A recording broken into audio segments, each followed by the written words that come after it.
Versalles no se construyó para ser una simple residencia real. Fue el escenario donde el Rey Sol convirtió su corte en un teatro, y a él mismo en el único protagonista. ¿Puede un edificio someter a toda la nobleza de un país? Lo que hoy vemos como puro lujo fue en realidad un sofisticado mecanismo de vigilancia. En este vídeo descubriremos cómo cada rincón de Versalles fue diseñado no solo para impresionar, sino para dominar. ¿Estás listo para entrar al teatro del poder absoluto?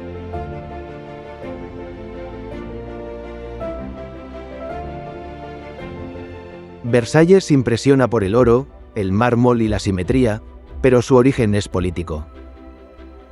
Más que un palacio, fue una herramienta de poder.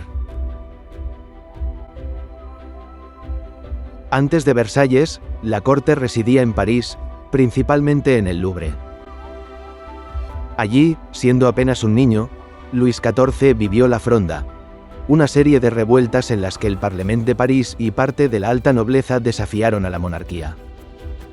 La familia real tuvo que abandonar la capital. Este acontecimiento humillante marcó su visión política para siempre. Jamás permitiría que los nobles volvieran a amenazar a la corona. Cuando Luis asumió el poder en 1661, convirtió esta lección en política de Estado. Su plan era alejar a la nobleza de París y concentrarla en un solo lugar bajo su vigilancia directa. El sitio elegido fue Versalles, donde Luis XIII había construido un modesto pabellón de caza. El rey ordenó envolver el antiguo pabellón con nuevas fachadas de piedra y mármol. Lo que comenzó como una ampliación terminó siendo una transformación sin precedentes. Sin embargo, la construcción inicial fue caótica.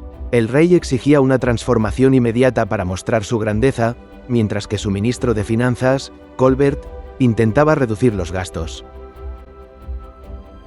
Debido a esta presión, muchos trabajos fueron de mala calidad, se escatimó en materiales y se subcontrató a personal sin experiencia. Fue una obra llena de errores estructurales que tuvieron que ser corregidos con el tiempo, para que el palacio lograra mantenerse en pie hasta hoy. Tras varias ampliaciones del viejo pabellón de caza, en 1682, Luis XIV trasladó de forma oficial la corte y el gobierno a Versalles.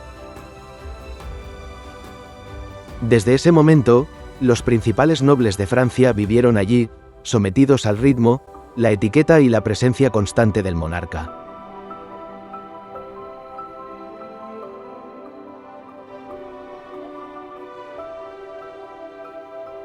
En Versalles, el tiempo no pertenecía a los individuos, pertenecía al rey. Si el palacio era el escenario, la etiqueta era el guión que todos debían seguir para no caer en el olvido político. Luis XIV transformó los actos más íntimos y mundanos en ceremonias de Estado. ¿El objetivo? Mantener a la nobleza ocupada, jerarquizada y pendiente del favor real. Aquellos aristócratas que antes lideraban ejércitos contra la corona, ahora luchaban por el honor de sostener la vela del monarca o acercarle la camisa. En Versalles, la cercanía al rey se convirtió en una forma de poder. Este acceso estaba rígidamente regulado por protocolos que marcaban cada minuto del día. Todo empezaba a las 8 de la mañana con el Petit Lever, el despertar oficial del rey. No era un despertar privado. El primer ayuda de cámara, que ha pasado la noche en la alcoba, despierta al rey. A partir de aquí, el dormitorio se convierte en un escenario. Entran los médicos, el primer caballero de la alcoba y varios chambelanes. 15 minutos después, se abren las cortinas de la cama y acceden algunos miembros de la familia, altos oficiales y criados de confianza. En ese momento ya hay más de 20 personas en la habitación. Todavía desde la cama, Luis XIV se persigna y sigue una breve oración antes de comenzar el ritual de aseo y vestido. Con ayuda de barberos y oficiales del guardarropa, el rey se pone las pantuflas y la bata. Hacia las 8:30, la ceremonia sube de nivel. Se autoriza la entrada a una nueva oleada. ministros, consejeros y mariscales, llegando a ser al menos 50 personas en la habitación. El despertar no era un gesto íntimo, era una ceremonia arreglada, con funciones distribuidas y acceso controlado por rango. Así comenzaba cada jornada en Versalles. Tras un desayuno ligero, apenas 2 tazas de tisana o caldo, el rey se ponía en marcha. A las 9:30, el monarca se encerraba con sus ministros en el Consejo de Ministros. Pero el control del Rey Sol iba más allá de la política, llegaba hasta el espíritu. A las 10, la corte entera se trasladaba a la capilla para la misa. Era un desfile de jerarquías, el rey arriba en la tribuna, y la nobleza abajo, observándolo más a él que al altar. Al salir, el monarca cumplía con una de sus funciones más simbólicas: escuchar las peticiones de sus súbditos. Un simple «veremos» de su boca podía encumbrar o hundir una carrera.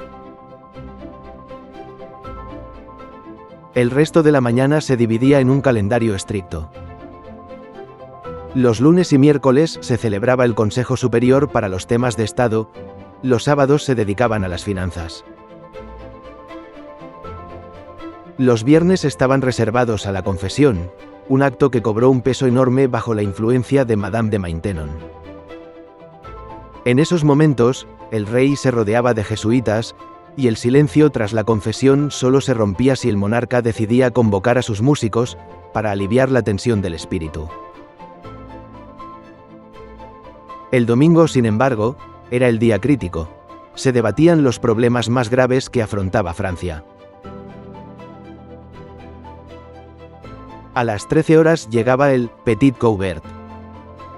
El rey comía solo, aunque a veces le permitía a su hermano sentarse. El resto de la corte permanecía de pie, observando cada bocado. Tras el almuerzo, Luis XIV se cambiaba de ropa y salía a pasear o cazar. En 1684 se rompió el brazo y dejó de cazar a caballo, pero conducía carruajes descubiertos con una habilidad que asombraba a los presentes. Al caer la tarde, de 19 a 22 horas, el palacio se transformaba en un casino de lujo. Eran las llamadas sesiones de aposentos. En los grandes aposentos se bailaba, se jugaba al billar y, sobre todo, se apostaba. Luis XIV fomentaba el juego como una herramienta de control económico. A las 10 de la noche el rey cenaba con miembros de la familia real. A las 23 horas tenía lugar el Grand Coucher, el rey iba a dormir, era la ceremonia inversa al despertar, pero más corta. La jornada del rey marcaba el ritmo del palacio, y ese ritmo condicionaba la vida material de todos los que residían allí.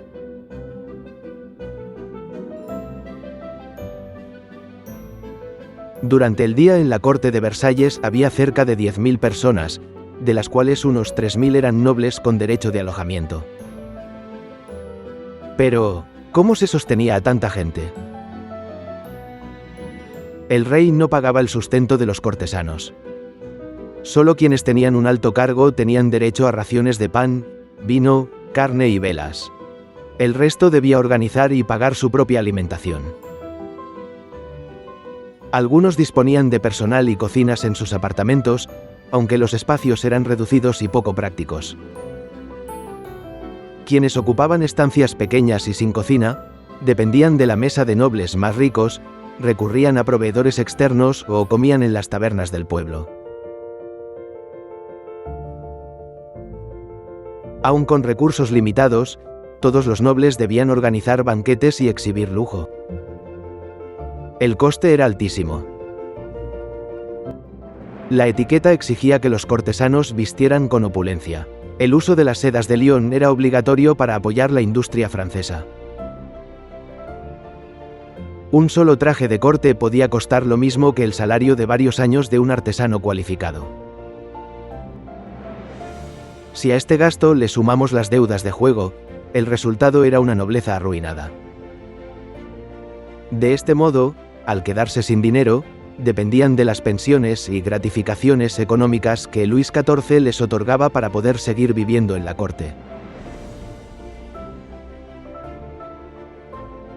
Pero bajo las sedas y los bordados de oro, la realidad física de Versalles era menos glamurosa. Existe el mito de que en Versalles nadie se lavaba, pero la realidad es más compleja. Antes de que Luis XIV instalara las primeras bañeras modernas, la higiene era seca. Se utilizaba alcohol y paños para limpiar la piel, ya que se creía que el agua caliente abría los poros a las enfermedades. El verdadero problema era la logística de los desechos. Con miles de personas viviendo en el palacio, los malos olores eran inevitables.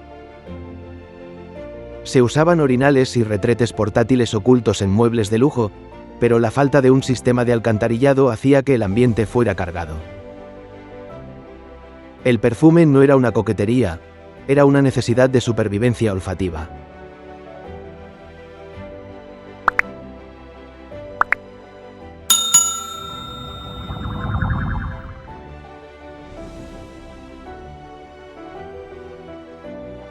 Toda esta maquinaria de etiquetas y protocolos necesitaba un escenario a la altura, una escenografía que recordara al cortesano a cada paso quién era el centro del universo.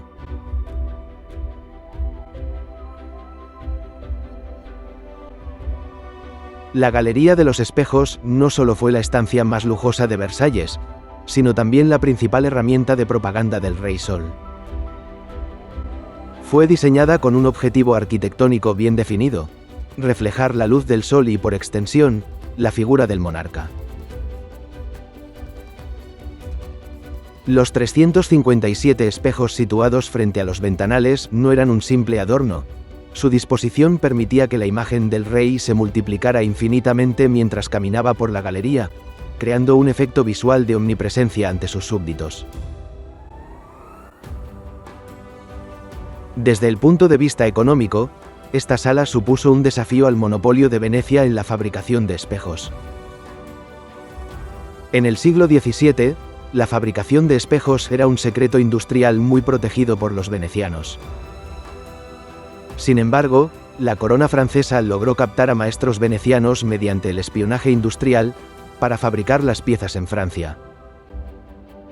Si quieres profundizar en cómo se llevó a cabo esta operación, en el canal tenemos un vídeo donde detallamos la guerra de los espejos. Te invitamos a verlo y comentarlo. Gracias. Funcionalmente, el Salón de los Espejos servía para las grandes recepciones diplomáticas, las entradas triunfales y los bailes de gala.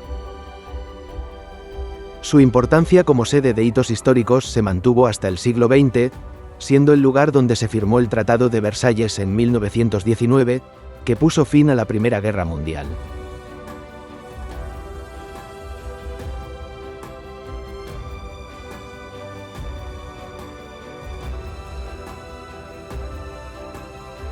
Saliendo del palacio nos encontramos con los jardines, diseñados por André Lenotre. Ocupan unas 800 hectáreas y su trazado sigue una geometría perfecta que busca proyectar el dominio del hombre sobre la naturaleza. Incluso el recorrido por los jardines estaba codificado. Luis XIV redactó personalmente una guía titulada Manera de mostrar los jardines de Versalles. En ella, establecía 6 itinerarios diferentes que debían seguir los visitantes para que la perspectiva, las esculturas y los juegos de agua se apreciaran en un orden concreto.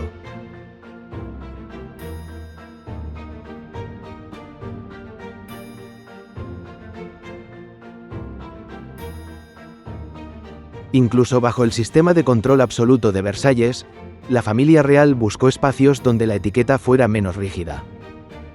Un ejemplo de ello es el Gran Trianon. Construido en un tiempo récord de 6 meses, este edificio de una sola planta rompe con la verticalidad de Versalles. Luis XIV supervisó cada detalle técnico del diseño.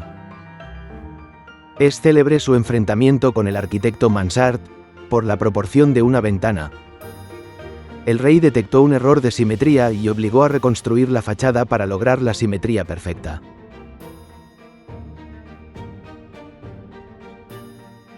Este espacio era el escenario de la vida privada del rey Sol junto a sus amantes, especialmente Madame de Montespan, y más tarde, Madame de Maintenon.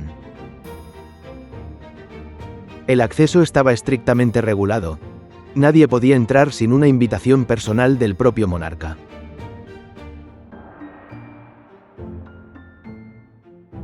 Tras la Revolución, Napoleón Bonaparte rescató el edificio del abandono y lo convirtió en su verdadera residencia de mando. Para adaptarlo a los estándares de confort del siglo XIX, instaló sistemas de calefacción modernos y lo amuebló al estilo imperio que vemos hoy.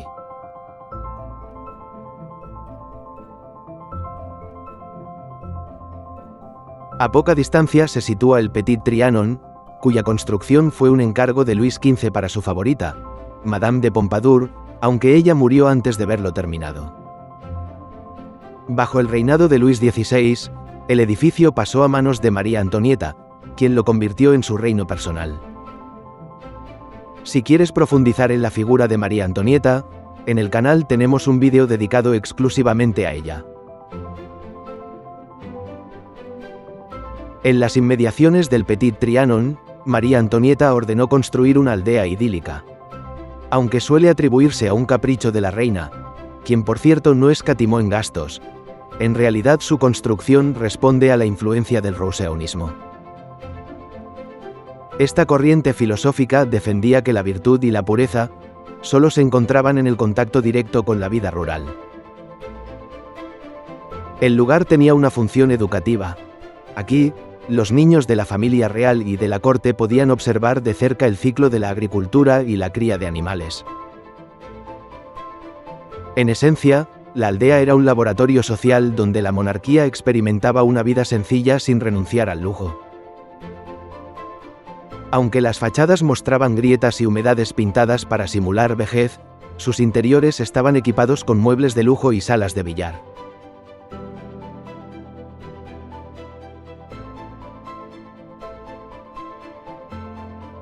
Luis XIV murió en 1715, y con él, la teatralidad de Versalles empezó a decaer. Sus sucesores mantuvieron el palacio, pero la etiqueta perdió su rigor original. Tras la Revolución de 1789, el edificio quedó vacío hasta que, en 1837, el rey Luis Felipe I lo transformó en el Museo de todas las glorias de Francia. Hoy, Versalles permanece no solo como un monumento al absolutismo, sino como el archivo físico de la identidad francesa y un referente mundial de la arquitectura del poder. Esperamos que te haya gustado el recorrido por Versalles y quizás te hemos inspirado a planificar una visita. ¿Nos hemos ganado tu like? Versalles es el recordatorio de que, para Luis XIV, el poder no solo debía ejercerse, sino que debía verse y sentirse en cada rincón. Hoy ya no es el palacio de un rey, pero sigue siendo el mejor ejemplo de cómo la arquitectura puede utilizarse para controlar el tiempo y la voluntad de toda una nación. Gracias por acompañarnos hasta aquí, y hasta pronto.